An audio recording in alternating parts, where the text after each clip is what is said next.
know, I'm Cornelia and I manage the exhibitions programme for Outside In. So I've been working closely with Chrysalis Arts to develop Hardwired, which has been a really fascinating partnership. I think it's worked really, really well.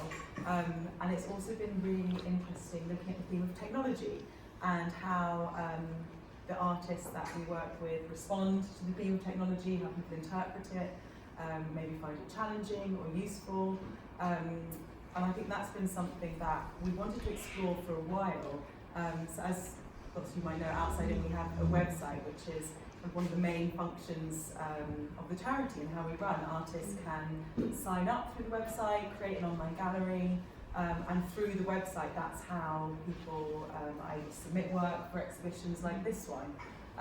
So it's a big part of what we do, and it is something that we're kind of always talking about access and the importance of that, making something accessible, but also making it available for enough people. So it's been really fascinating thinking about technology, and we've got 4 artists who are exhibiting in the show here today, and we're going to have a discussion a bit about themselves first. We can find out a bit about them, their practice, but we're then also going to touch on the theme of technology and how it might have inspired some people or potentially created barriers, or what it might have, what the theme might have evoked in you.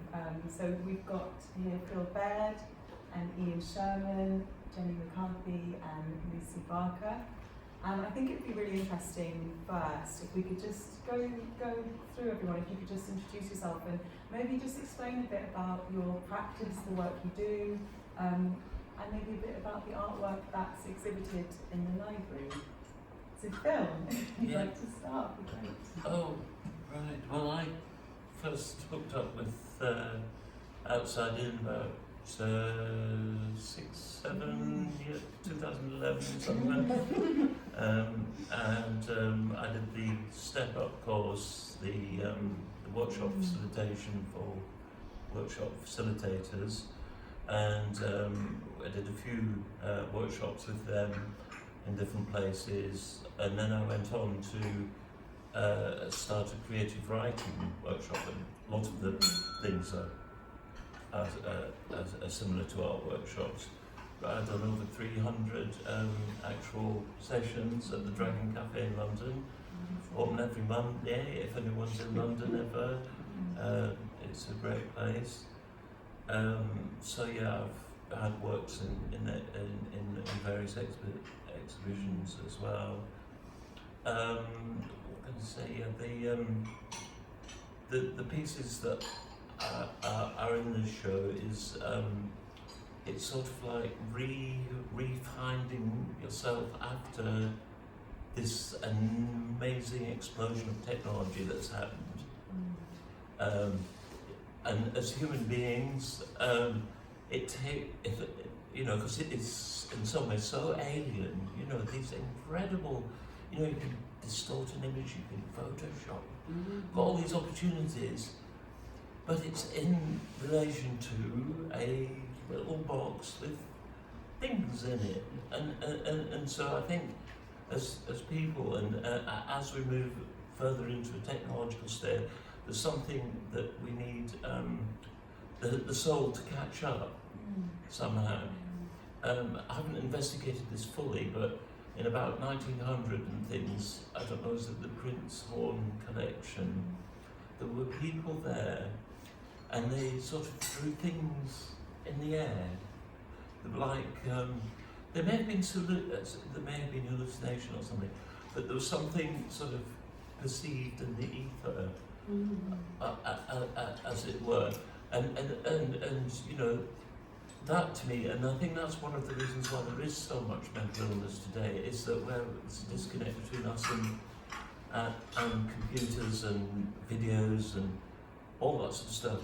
And the 2 works that I've done, they sort of look a bit random, but it's trying to put something natural back through the technology, like the honeycomb piece, which is very natural, organic. All the cells that are the same, and then I've added stuff not from high tech, but old valves and things. And I think we need, and it reminds me of Emma's performance as well. It's the interaction between these things and what it does to people, and so on. I mean, it does incredible stuff.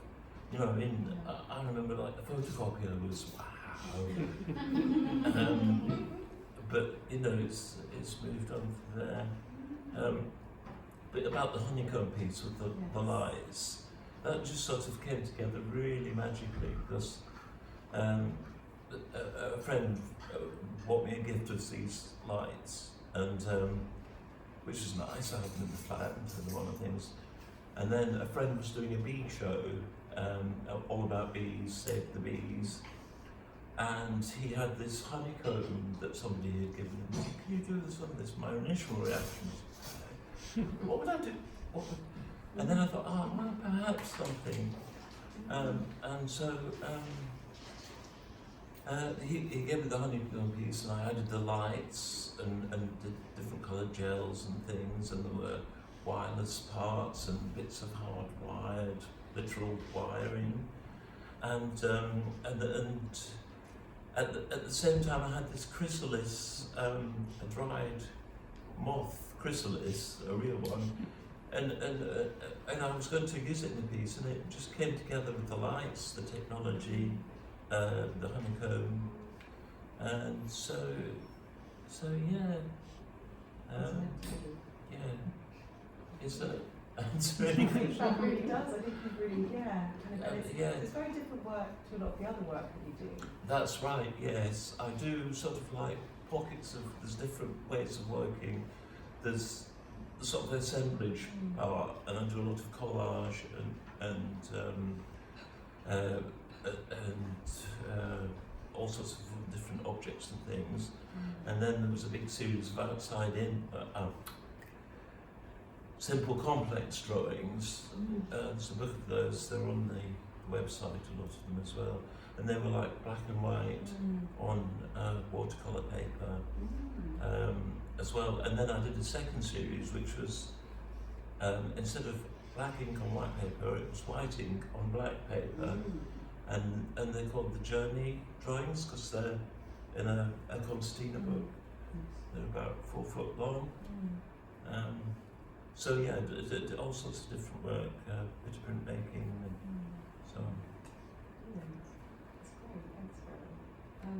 Ian, it'd be great to hear a bit from you about your practice and about the work that's in the exhibition as well. Well, basically, I started essentially when I was 7 with a Driftwood church, and which I still have.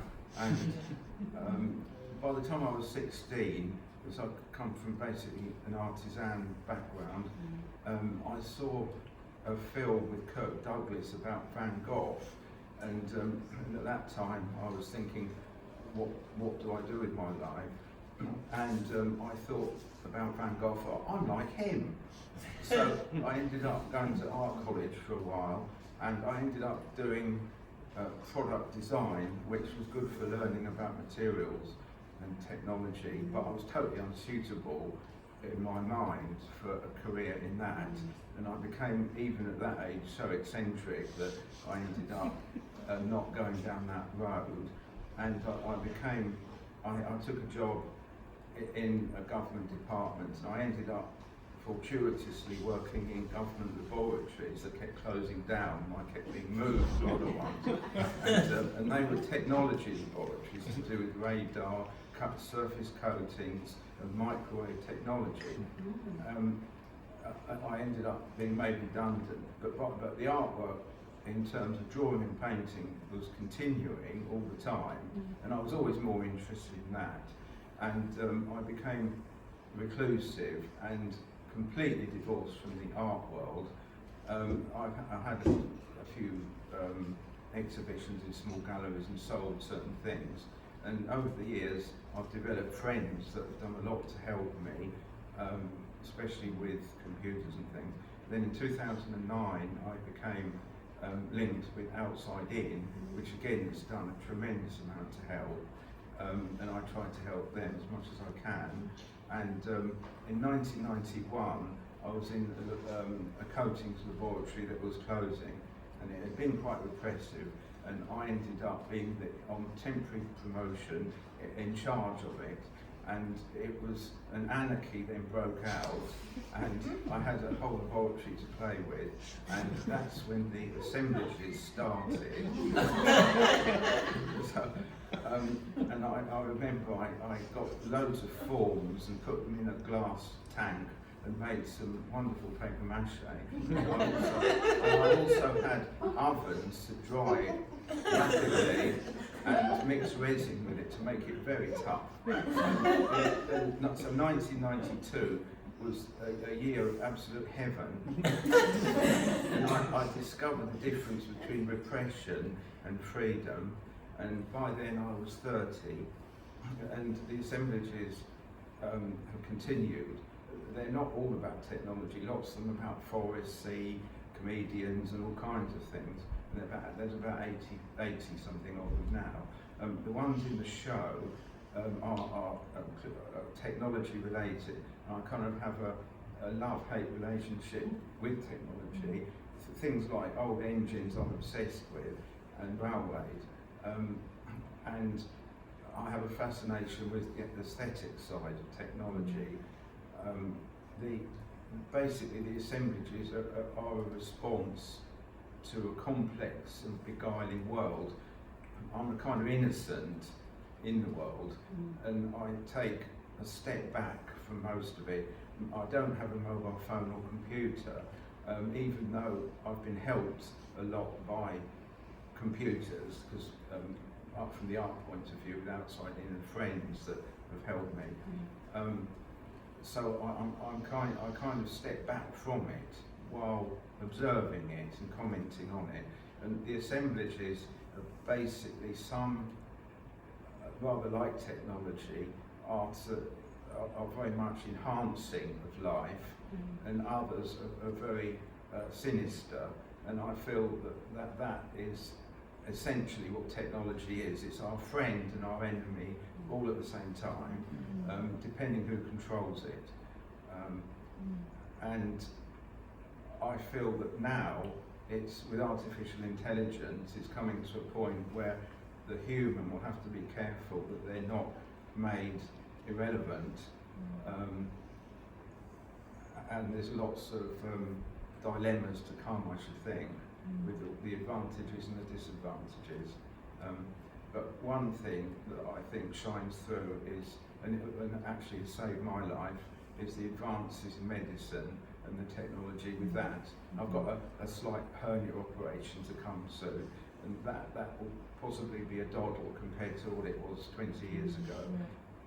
So I'm quite grateful to technology from that point of view. And when I was 5, my life was saved in a hospital, and unusually I absolutely loved the experience of being in hospital, surrounded by strange 1950s technology, and that probably was seminal in my development.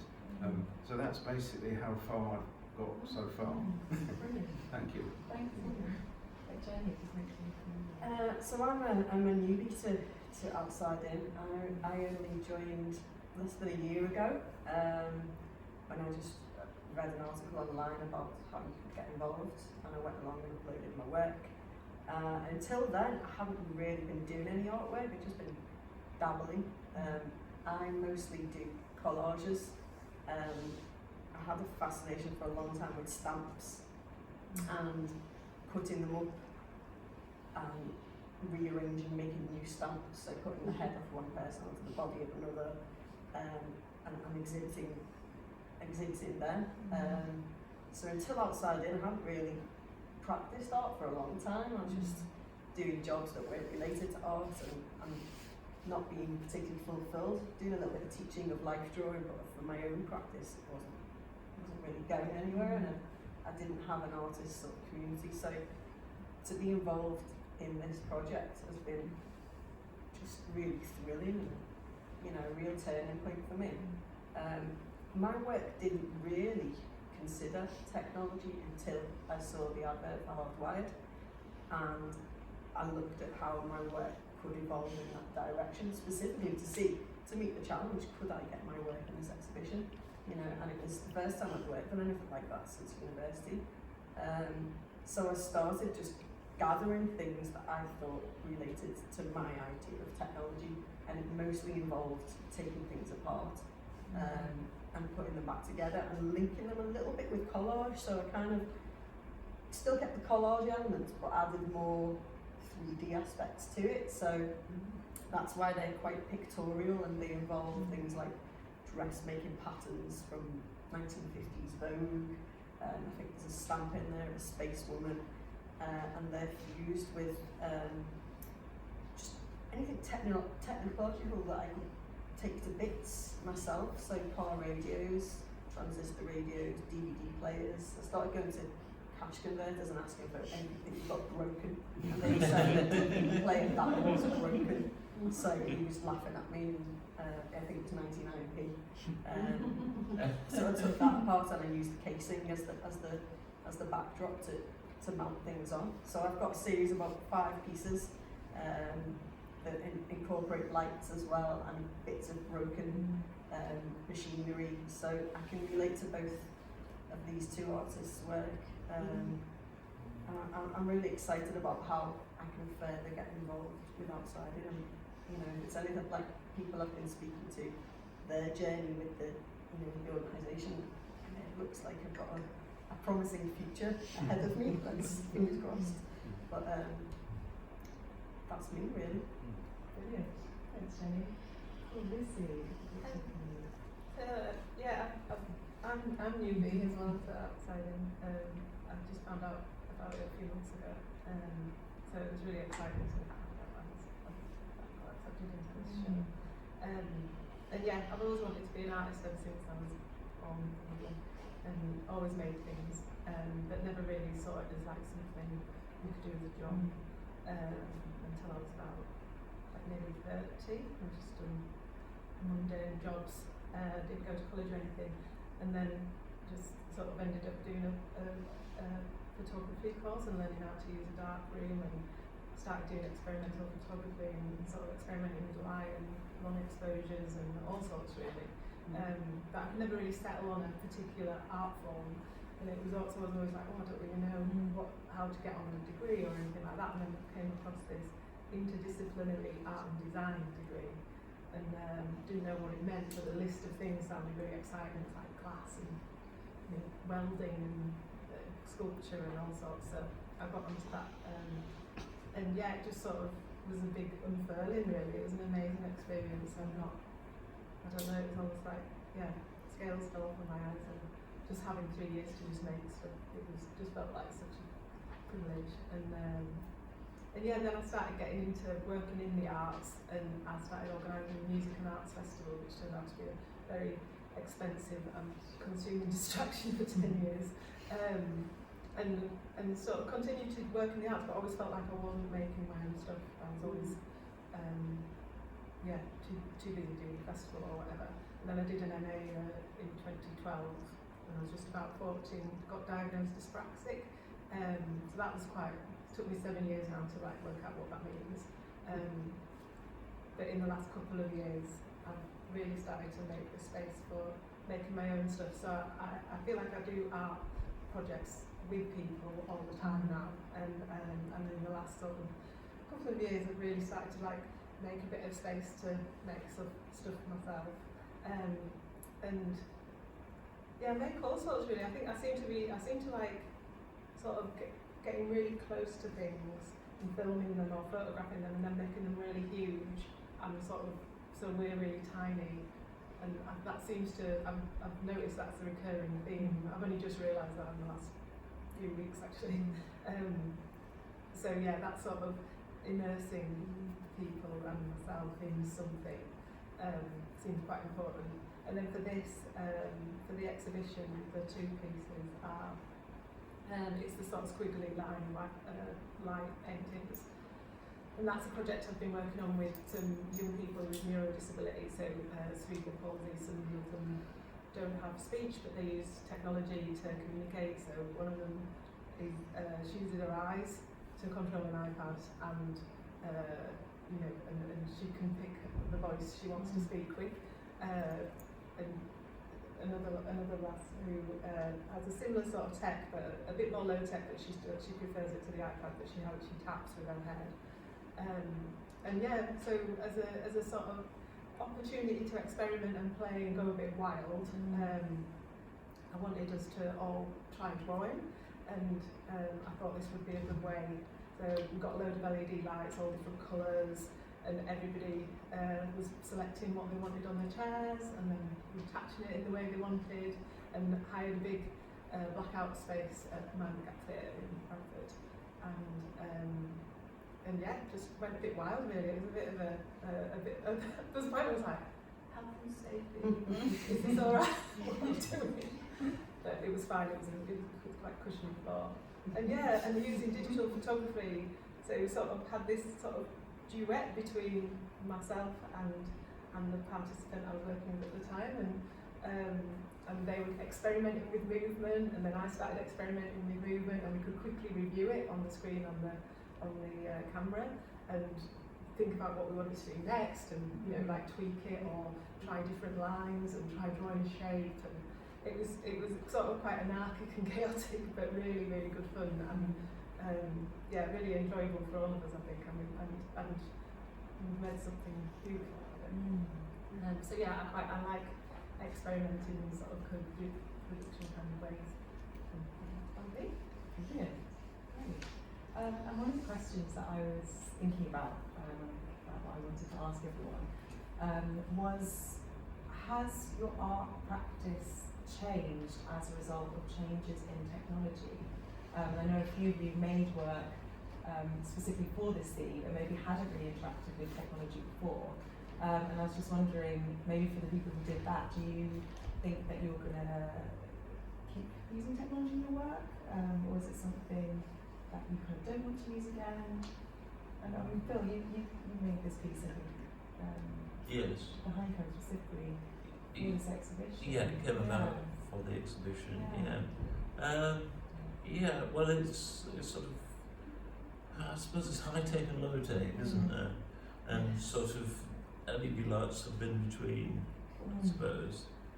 I did do some, quite a long time ago, some scanning of images of drawings into like a Photoshop thing, and I was quite pleased with those, which was quite a while ago, but I've lost the technical skill, and I don't have the support of people who can help with that, and so that was sort of using new technology and making the pieces.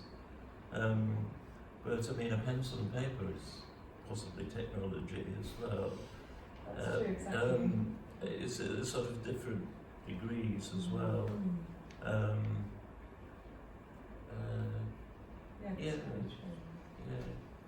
I mean, it's but it is hard to sort of the photographs and things, downloading and all that sort of stuff. I sort of have been able to do at some points, and then to others forgotten the passwords or whatever. But Yes. yeah. And how about you, Jenny? I've still carried on with the theme. Oh, you carried on. Yeah, because Yeah. I've been Okay. surrounded by so much junk, technological junk that's completely useless now, that it's still feeding into my art practice. So it's given me literally a new spark to go forward with. To me, what I like about technology is the aesthetics of it as well. It's not about how it works.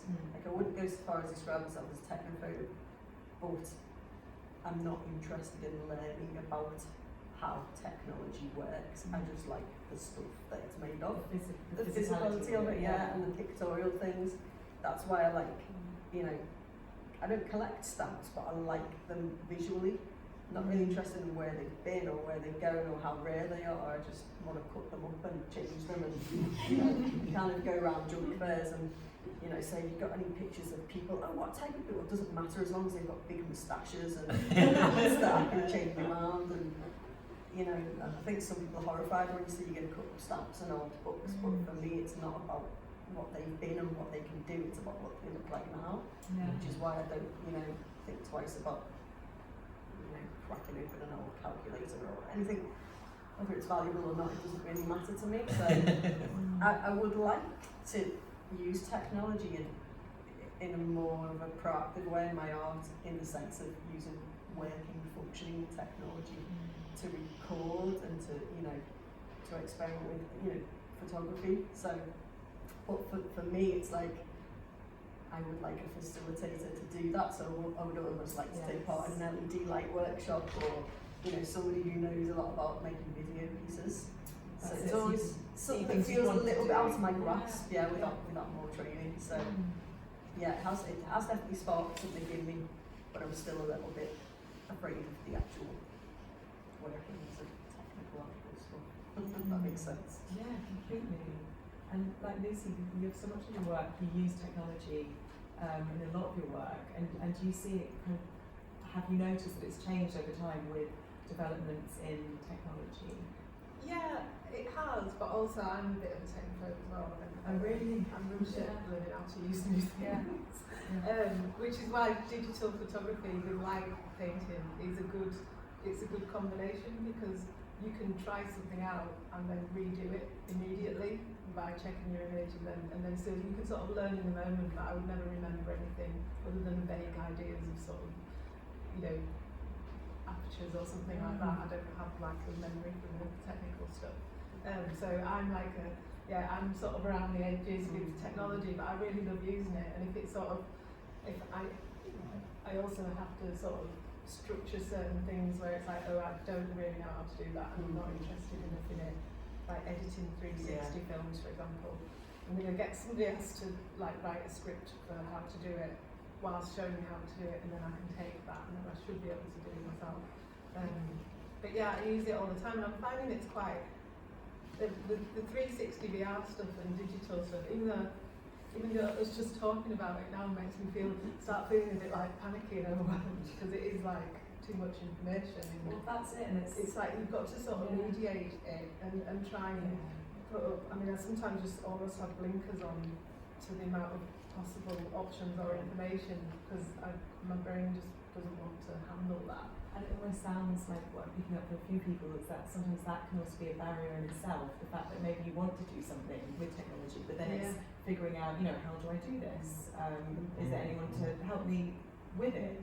And that's, I guess, another question is, do you sometimes feel that technology can be a barrier in terms of maybe there's something you want to do, but even just like getting the means to do it or having the equipment to do it can kind of really stop the kind of your art practice, something you want to do in your art practice?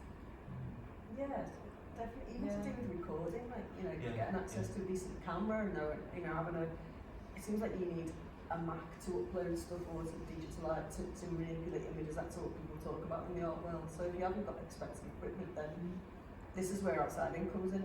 Someone else will upload it and put it onto their website and show you how to get onto it. Something that's relatively simple, but if you don't have the technological know-how or the equipment, then you're never going to get your work out there. So to have that platform, you kind of need that extra like bolt on to give you that lift, to give you that exposure, if you like. But I think for me, artists and technology seem to clash, because I think your brain doesn't really. Something I've been thinking about lately, the artist's brain, is it compatible with technology? Because I kind of shy away from it, and I can't process stuff in the way that I know people that are really good with technology and computers and spreadsheets and numbers are. So I think it's to do with your genetics. It's a matter the mindset is different. It's a matter of perception, because I had an electrical engineer looking at one of my pieces, and he was saying, your capacitor, a relay, I'm with you. And then the wire went into a piece of wood, and he said, you lost me. You lost me.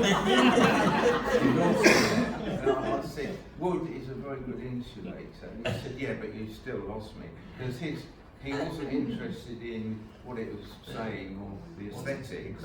He was interested in how did it work. Of course, it didn't work. That's the whole point of it. It's completely useless in a utilitarian sort of world. It is useless, and I rather like that.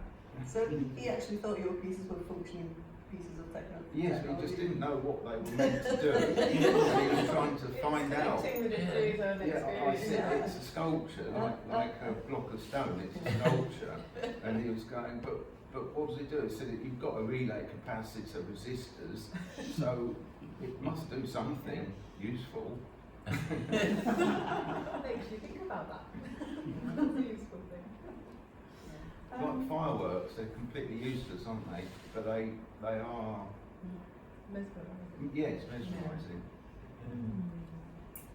I was wondering in terms of thinking of technology as I guess another aspect of being an artist, other than your practice in making work, is also like finding opportunities for exhibitions and taking part in things. And I was just wondering how you felt about technology in this sense. Have you found that it's helped you find opportunities, or is it something that you still feel there's a real barrier there?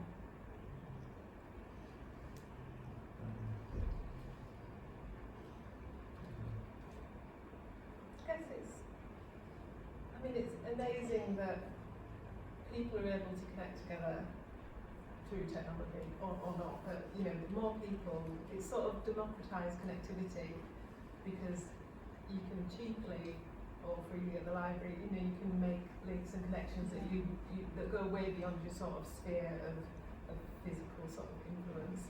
So I think it's great in that sense, but again, it's that sort of mediating the overwhelm of it. Because it is that I find it is like sometimes if I've got my laptop, it's everything to do with all of my work.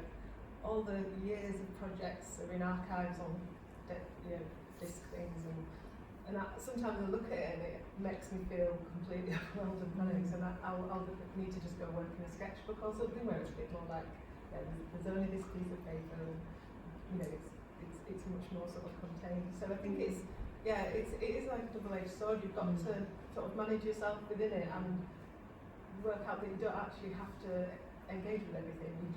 But it's finding those routes, and I think that's what's great about the Outside In website. I can't remember how I found it, but just the way it talked me through uploading things, it just made it so much easier. And I was like, this is really nice.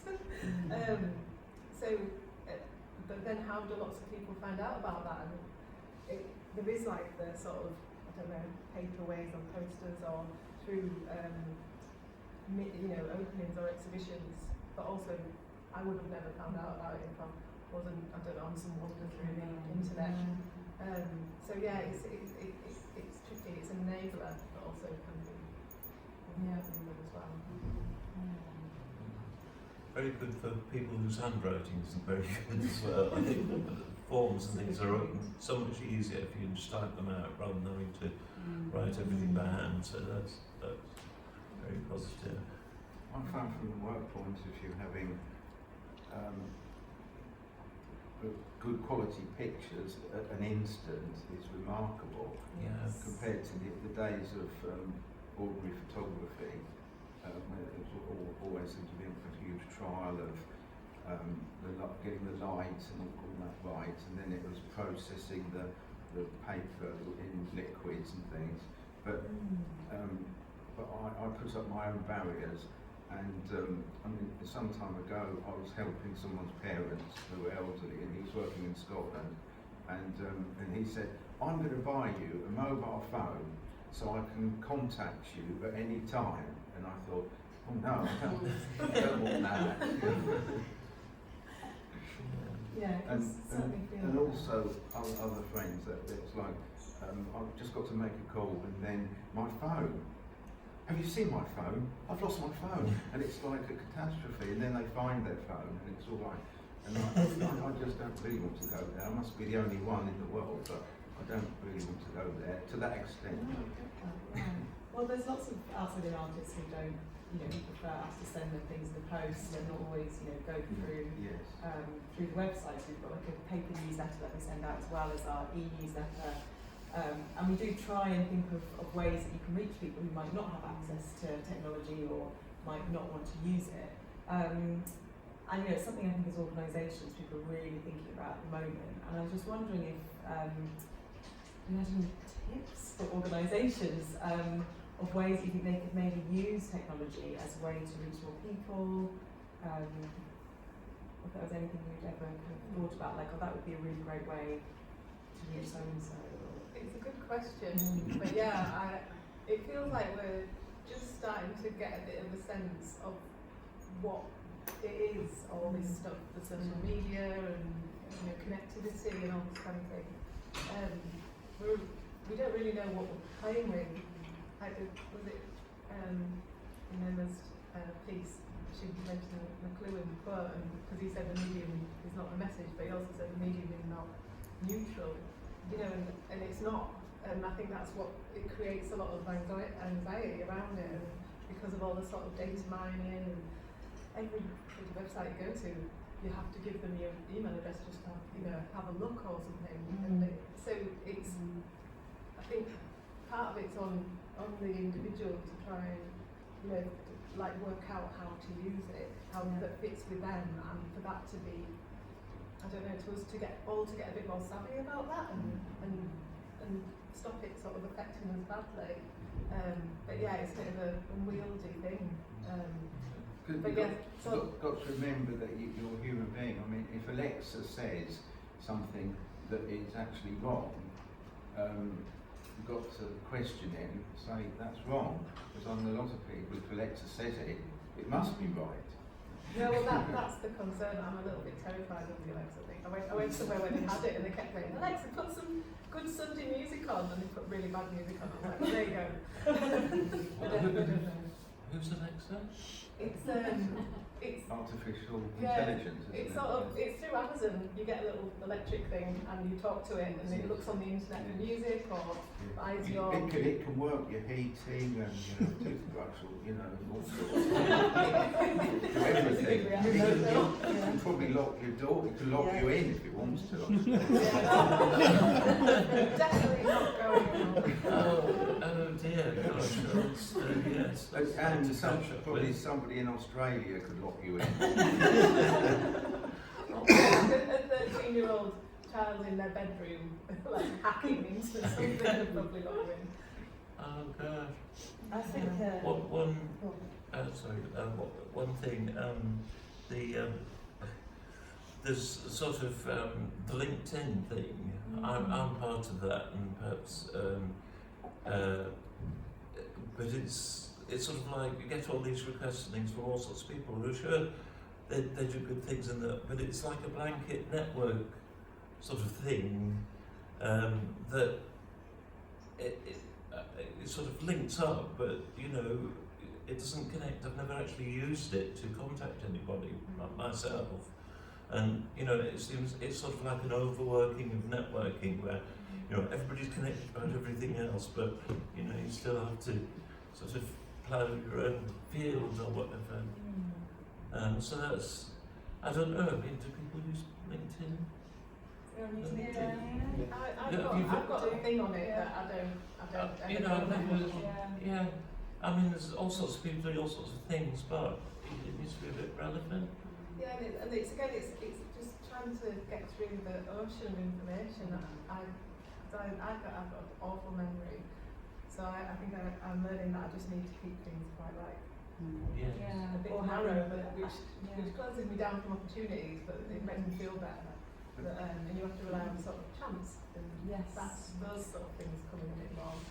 Things are getting fragile because everything now virtually is dependent on those generators working, basically Tesla's AC system, and you think what a power cut means now. Everything was shut down. Yes, and we are getting very reliant on one thing, one technology. Yeah.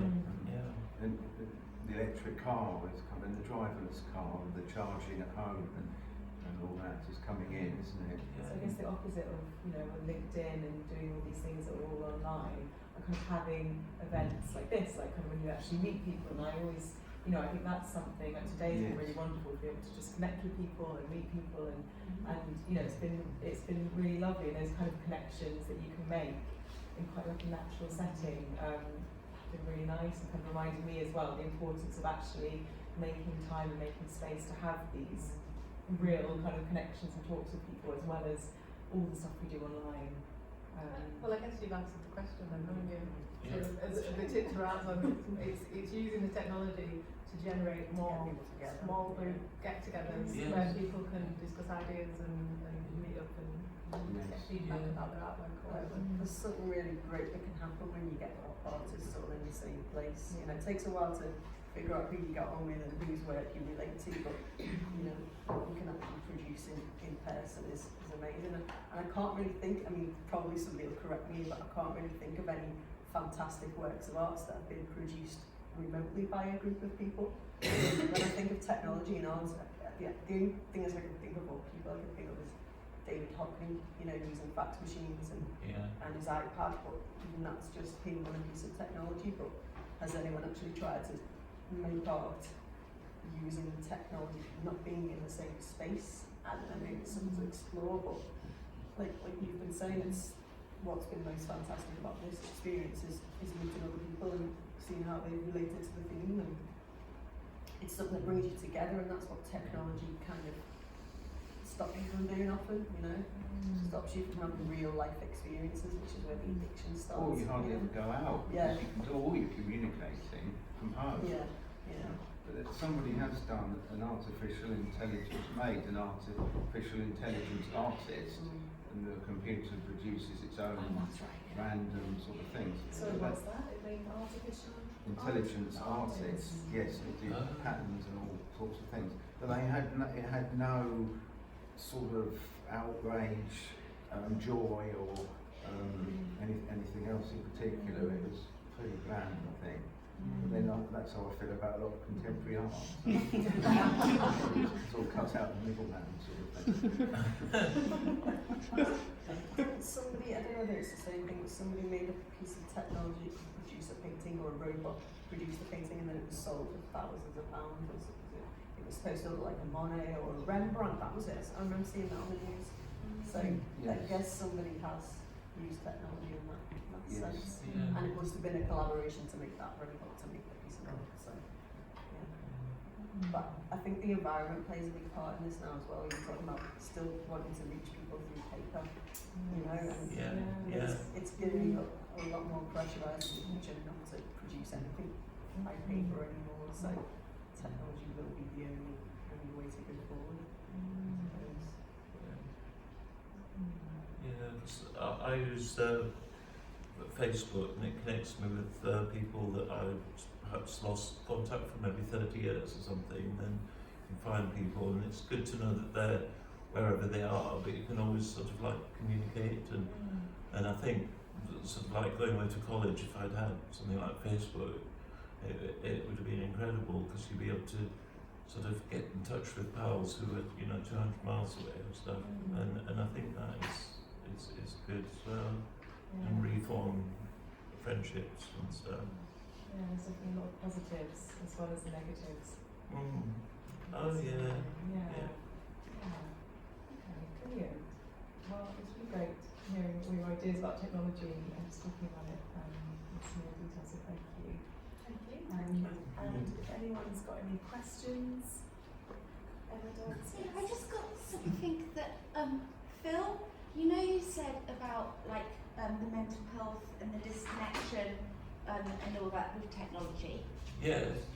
Well, I actually deleted all my social media accounts.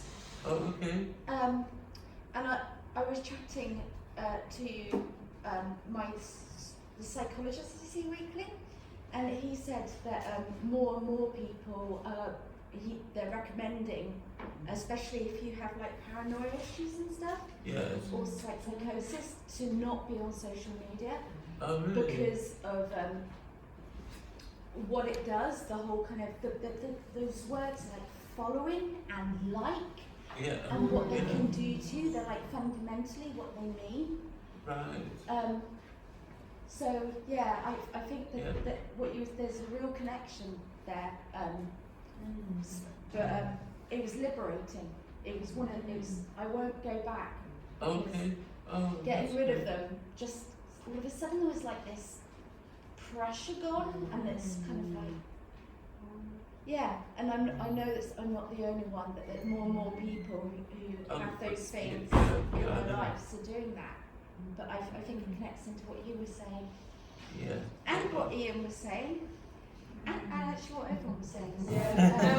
I've reduced my Facebook usage to the minimum. I don't have it on my phone. Because the woman who invented the scrolling thing on it, she's now sort of gone against Facebook, hasn't she? And said that was like the worst thing she's ever done.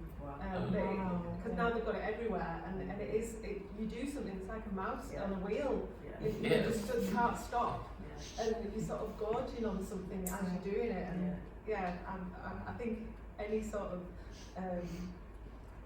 that kind of thing is really tricky. But I'm trying to rethink it and think, how can I use this technology, the social media side of it, in a mediated way? Because I do want to share what I'm making and who I'm working with and lovely, exciting things. I want to share that, and I want to see what other people are doing as well.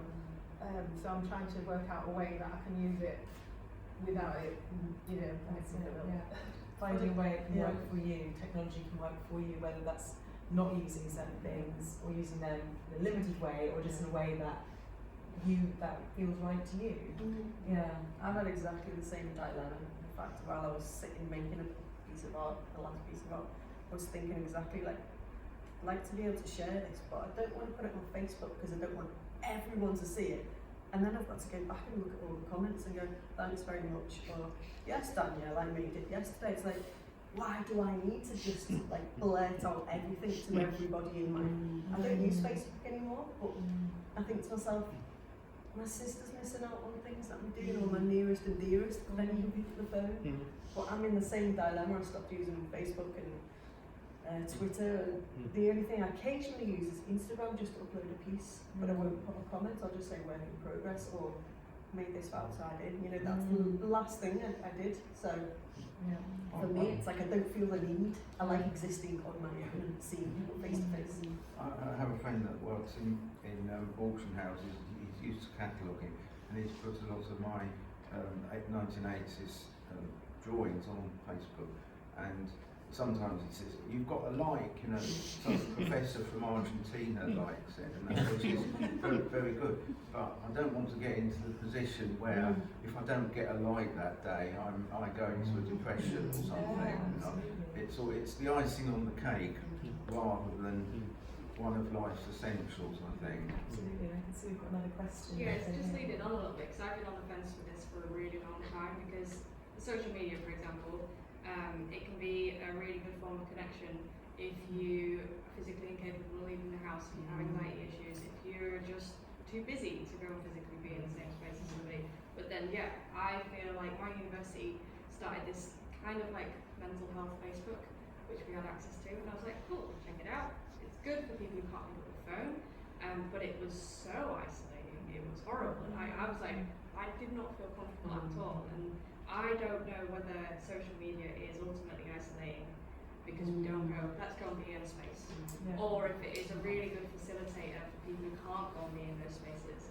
So it's like mediating a good way to use it, probably key, but with everything being so different and people using Facebook and reacting to things like Facebook in different ways, it's really hard to know where the line is, because we can't say no, full stop, because in days where I'm too busy to go out, I've been sorting out projects over Messenger, and I've got rid of it, and I missed loads, and I missed meetings, and I was like, okay, cool, I have to get that back now. So it's really hard to know whether it is ultimately isolating or really a really good tool. That wasn't a question, that was just like, what do you think? That's it, it's a tool, isn't it? You've got to use it well. Like if you, I don't know, I'm trying to think, I probably think of a really terrible metaphor. But the idea of, using a knife to chop veg, or to like, I don't know, something else. You've got to use it, work out how to use it well, and that's what we don't really know how to do yet. Like I've got a friend, I got really like fed up with Facebook because like it's just like it's kind of boring, and it just seems to be quite uninteresting. But then my friend has been writing blogs that he's kept secret for years about him just reflecting about all sorts of things in life, like funny things, sad things, you know, death, all the different things, just like very minutiae, noticing minutiae of life. And he started publishing them as posts, and they're really, you know, sometimes they're poignant or powerful or funny, and I was like, oh, this is actually making Facebook a bit more interesting, and it was making me think, well, I've got loads of thoughts about stuff, maybe I should, you know, put a bit of time into writing something that's interesting that you can read in a couple of minutes and share that, rather than just this sort of like bite-sized, tiny little bits of nothing really that sort of is out there, and maybe, and I think a few people have been inspired by his posts to maybe start contributing something that's more, you know, has a bit more meat on it. So part of it, I suppose, is we're the ones that are populating it with stuff. So if we, you know, maybe we need to sort of change the tide and start changing how we use it and what we put into it, and then that will change what comes out of it, perhaps. But if we put in more depth to it, aren't we feeding it? If it's ultimately not a good thing. If we give it more of our time and our energy and everything, is that, I'm not saying it's a bad thing, but I'm just asking could it be a bad thing if we make it bigger than it already is? Well, I think that's the thing, isn't it? I'm not the good and bad thing. It's so simple. It's almost a bit binary, isn't it? Yeah, I think it's just working out a way of using the tool that is positive or has good benefits, but also sort of managing ourselves and how we use it, and you know, not going on the scroll. People need kind of like not how-tos, but they need like a mental health first aid kit along with their Facebook account. Like, don't let it be too much. Like, they should have an app that sort of alerts you if you're overusing Facebook, or like you're scrolling a lot without commenting. You can do that. I know someone who's they're only allowed to use certain apps for like 2 hours a day, and then it locks them out. They're not allowed to use them. So we are sort of starting to understand that it's a bit of a, you know, problem. It's a tricky thing. We've got to sort of work out how to sail our ships through it. But I think it's like you say, like an addiction. It reduces People socialisation. get like kind of addicted to it and stuck in a pattern. Did you have something else you wanted to say? It's kind of been covered in this conversation, but it's just the thing too. It's like we put out there, like on my MA, they were all like, you have to have a smartphone. But I think the thing is with technology, just like everything in life, we have to remember there are no universals, and we shouldn't make things universals, because the guy who invented the internet, one of them, CFF, whatever it's something like that, he said one of the things that concerns him the most is that we're now beginning to consider technology as a human right. And he was one of the people, and he said it's not a human right. It can the way we're beginning to view things in this like universal, it's this, isn't what it is. And he said when you begin to value the wrong things as human rights, you begin to generally value the wrong things as human rights. And in the last budget, 20 billion went to the NHS, but the NHS is 9 billion in debt, so that's like 11 billion to the NHS, and then broadband, putting broadband across the country, got it was either 20 billion or 30 billion. So, you know, technology helps health, but then the NHS actually ends up getting 11 billion, and broadband gets 20, I can't remember if it was 20 billion or 30 billion. So I wonder if there's a subliminal control in this stuff, because the way people get addicted and young people are bullied, and I think, why don't they just throw the thing out the window or take the plug out? And they seem to be a generation of vulnerable people to this technology. you know, people of 12 and children of 12 and that know no different. Because it's promoted that way, it's a universal, it's like you need this, you have to have this, and I think those, but it applies so much in life, about the like, it's like what you were saying about binary thinking and everyone finding their own way and that being okay, but that being the thing that's put out there, like, do it your own way, find it your own way. I'm going to shut up now. Thank you.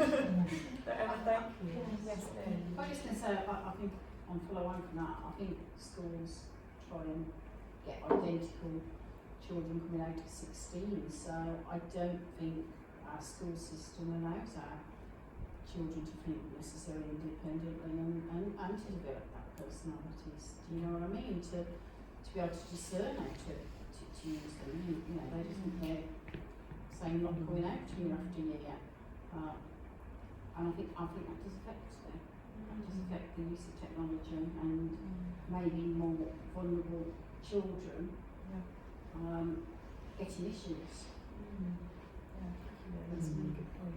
I think transhumanism is the way the human race is going. I think governments, technological developers have made absolutely no secret that they want to place what we call wetware inside the human body. You've already seen it with our RDIF chips. You have a chip placed in your hand, you can then scan it, it has your bank details, it has your medical records, this and another. They've made no secret. Transhumanism is the way of the future. And my children are so far advanced technologically from myself, and their children will be so much more from them. For me, growing up as a teenager, if I had a device that I knew was listening to me, so not from a paranoid point of view, but the companies that make the software have actually admitted, yes, your phone listens to you, listens to keywords, sends it back to the data center, and then it can target you with specific adverts. If my generation as a teenager was aware that we had a device on us that was listening to us, we'd take it down the garden, smash it into bits with a hammer, and then burn it and then bury it. And our kids are just, oh, hey, that's not a problem, you know. So I think society is getting used to becoming dependent on technology to the point where within a generation or two, wetware will be the norm. It will be normal for you to have implants. It will be normal for you to access the internet by merely thinking about it, or changing your heart. You can change your heart rate with it. You can change your blood pressure. The applications are incredible from the positive side. Unfortunately, the idea of government is conformity. You can run your country or your population so much easier if everyone conforms and does what they're told to do. And so, and I think it's all uncharted territory. You know, I think it would be okay. So you can say that it's a very Orwellian state or Huxleyan state that we're living in, where we're going to get integrated with machinery, and they know what they're doing. I don't think they do. It's all a big experiment because we're in totally uncharted territory. We don't know which way it's going to go. Well, we vetoed ID cards, but we're more likely to allow chickens. There's something wrong there, isn't there? Absolutely. And I think this is, you know, a really exciting discussion. I can see that I can imagine, you know, this could go on for a very long time. I'm quite aware that we've only got half an hour left, and we've got time to listen to another speaker, another artist. So I think we might stop it here, but I think it's something that can definitely continue, and if people want to talk about it afterwards, we'll be around and we can keep talking about this. But thank you so much to the artists. Yes, thank you. Thank you.